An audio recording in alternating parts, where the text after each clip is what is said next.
Era mesmo por opção pessoal, que nós queríamos ter filho tão cedo assim. Mas após o primeiro ano ali surge a necessidade de querer ter filho, né? De querer ter um herdeiro no lar. E é ali onde começa a história, né? Nós passamos 4 anos tentando ter um filho na relação. E nós não conseguíamos ter. E era impressionante porque nós fazíamos todo tipo de consulta. Nem eu, nem ele tínhamos um problema. Tipo, é normal quando você faz uma consulta, te vem um resultado, você tem um cisto no ovário, o parceiro tem problema de tal, mas nós não tínhamos nenhum desses. Não era o vosso caso? Não era o nosso caso. Estava tudo ok? Estava tudo ok. E depois, nos era obrigado a fazer certos tratamentos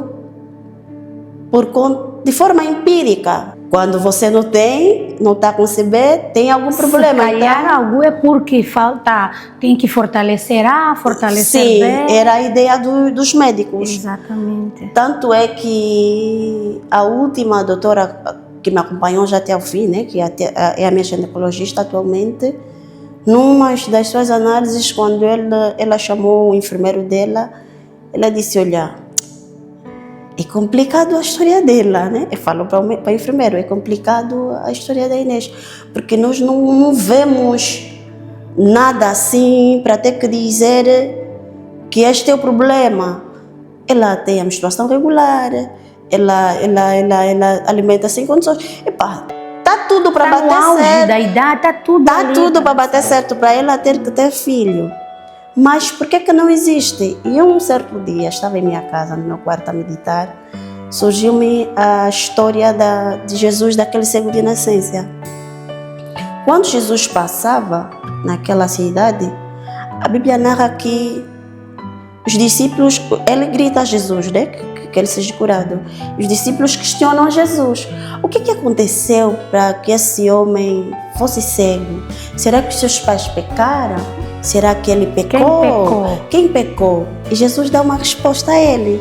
Jesus diz assim, nem ele, nem os seus pais pecaram. Isso aconteceu para que se manifestasse a glória de Deus. E quando me veio, desde o princípio que eu comecei a ter essa história de tentar conceber, eu já dizia aos meus parentes, já dizia a pessoas muito próximas, um slogan, eu nunca duvidei de Deus, não é agora que estou vivendo isso que vou duvidar.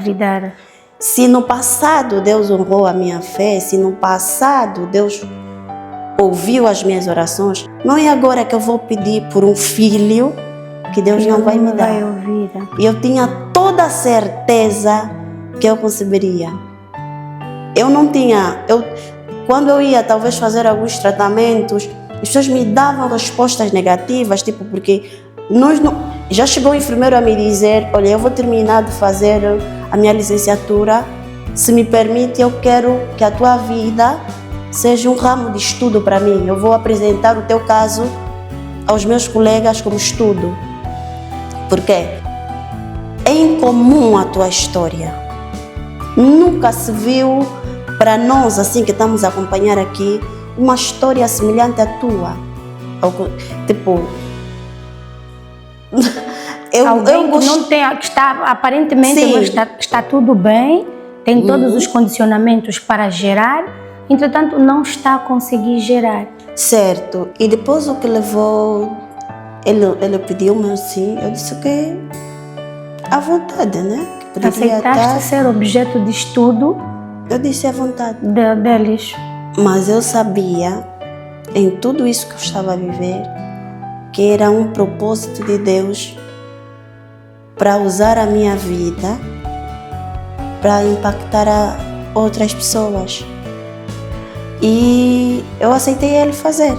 Ele disse, tá bem, vou tentar partilhar a tua história com os meus colegas e vou ver o que é que eles podem dizer, se tem um palpite, que eu possa fazer a medicação para ti. Ok. Tanto é, só que chega a uma parte da história, uma pessoa muito próxima veio até mim e disse-me assim, Deus é bom. Deus não dá tudo. Quando essa pessoa, ela falou de uma forma, para ela era uma palavra normal que lançou. Ela olhava para mim, uau, você é bonita, você estuda, você é casada, você tem tua casa própria, você trabalha, você está na flor da idade, mas Deus não te dá filho. Ela usou essa expressão no sentido, Deus te deu tudo isso, mas Deus não te deu tudo. E ela não falou aquilo no sentido da maldade. Mas tão logo ela me disse isso, e eu lhe respondi, Deus também não te deixa sem nada. Eu queria lhe passar a visão de que, apesar de eu não ter tudo, mas eu também não estou sem nada.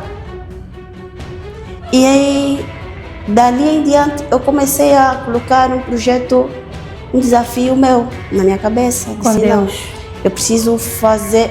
Já não parava, né? Eu tinha os meus projetos de oração, alguns irmãos meus me acompanhavam em fazer orações. Orações no sentido, não é? Para ver se eu conseguia alcançar. Sim, se eu conseguisse alcançar. E chegou uma altura, acho que foi o final, em 2023, que eu disse, não, vou fazer um desafio. Eu sei que Deus vai me dar filho, isso é uma certeza para mim. Eu sei que pode demorar, vai chegar, mas eu preciso trazer à existência o meu filho. Porque o meu filho está na minha mente, está no espírito, né? No meu mundo espiritual. Porque para mim ele ou ela já existia, mas eu precisava trazer ela no físico. Eu acordava todos os dias de manhã, eu entrava no trabalho às 6, então todos os dias às 5, 4h30, eu ia para a minha sala, eu ajoelhava e orava a Deus. Eu dizia a Deus, Deus, traga à existência meu filho. Eu fiz essa oração quase por 6 meses. Deus, traga à existência o meu filho. Deus, traga à existência o meu filho. E dali, o meu marido também entrou no propósito de fazer essa porque eu nem contei a ele que eu estava a fazer esse tipo de propósito, né? De oração. Mas ele me via sempre eu acordar e fazer esse tipo de oração. Quando eu acordava, ele sente, né? A mulher não está na cama, ele também levantava, vinha fazer as mesmas orações comigo. E eu concebi de uma forma extraordinária, uma forma natural, sabe? De lá, depois tive um acúmulo de sangue, não sei se vou chamar, se era cisto no ovário, que também nem até a minha ginecologista sabia o que era. Explicar, mas posso dizer que era um acúmulo de sangue. E depois a minha ginecologista disse que eu tinha que fazer limpezas. Tinha que me dar uma receita. Eu usei aquilo, fui fazendo a receita. Só para perceber, Inês, vocês foram orando, não é? Sim. E depois deste tempo, percurso da oração, acabaste engravidando. Certo. Não é? Uhum. Só que é desta gravidez que, após os exames, a doutora detectou que não se tratava de uma gestação, mas sim de um coágulo. Certo, não? Sim, certo. Um coágulo. Uhum. Se tratava de um coágulo, sim, que estava no útero. Então ela disse que haveria necessidade de ter que fazer a limpeza no útero. E eu peguei, usava os medicamentos para fazer a limpeza. E aplicava sempre uma palavra comigo, que é a fé sem obra em vão. Eu orava, mas eu ia atrás de consultas. Eu, em momento algum, parei de fazer consultas com ginecologista, porque eu precisava ter uma ação. Não basta você orar, não basta você crer, você tem que ir atrás daquilo que você ora, tem que ir atrás daquilo que você acredita. Então eu continuava nesse processo. Houve uma certa tarde que alguns meus irmãos, né, os meus irmãos em Cristo Jesus, são mesmo, eu chamo mesmo eles meus irmãos. Então eles vinham ter comigo. Irmãos em Cristo.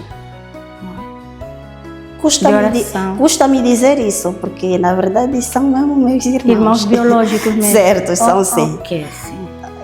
Então eles vinham em casa, depois de se aperceberem da situação, eles vinham em casa falando, vamos fazer um programa de oração. Só que no final da oração, vem alguém, no meio deles, dos meus irmãos, né? Levanta alguém, ele diz, eu estou aí, eu vou, mas da próxima vez que eu regressar aqui nessa casa, será com uma notícia de que você está concebida e você vai nascer uma menina. E tanto é que eu e o meu esposo, desde que nos conhecemos, nós já tínhamos nome, tudo tipo do nosso primeiro filho, nós pensávamos sempre que fosse um rapaz, nós já tínhamos o nome dele, já tínhamos todas essas histórias, tudo a ver? Só que depois passou uns 3 a 4 meses. O impressionante é que no meio do festival, na atuação do pastor Cirilo, ele pede um momento, chama a mim e o meu esposo para subirmos ao palco, porque nós éramos organizadores do evento.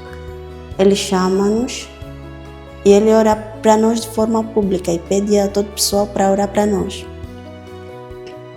Quando ele termina de fazer aquela oração para nós, ele pede que nós falássemos alguma coisa. Como normalmente nós não gostamos de dar muito de cara ao pessoal, eu disse algumas palavrinhas e fui. Dia seguinte eu comecei a receber muita mensagem no story. Olha, eu estiver por cima do palco com o teu marido, o pastor a orar para vocês. Aquilo me foi muito emocionante, tanto que a minha colega de trabalho, ela também me mandou mensagem. Olha, eu quando te vi, eu comecei a chorar. Eu orei a Deus e disse, não, Deus, eles merecem pelo menos um filho. Faça alguma coisa, Deus. E não foi somente ela. Eu recebi mensagem de mais de 15 pessoas, outras pessoas nos ligavam. É sempre bom você sentir o carinho de todo o pessoal que tinha por nós, o calor. Outros. E eu fiquei, uau, é bonito. Afinal, existe, e eu digo sempre, né? Para mim, a melhor coisa que você pode me dar de presente, quando você fala, eu orei por ti. Semana a seguir, eu comecei a sentir-me muito estranha, mas para mim não ficou muito estranho, porque eu achei que era o resultado do cansaço do trabalho que nós havíamos feito, sim, passado. Passei aquela semana toda. Acho que na mesma semana, quando foi por volta terça-feira, eu cheguei e sentei na minha cadeira, aguardando a senhora que limpava o meu escritório para terminar, para mim eu ter que entrar.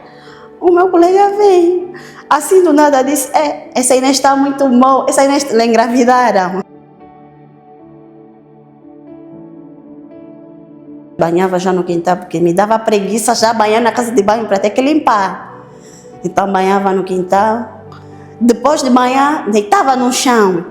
Aí já começou. O meu marido me falava, ele só falava, mas esse cisto, porque ele também na cabeça só pensava que era cisto no ovário. Oh, aleluia! Ao Deus da vida, ao Deus da nossa salvação.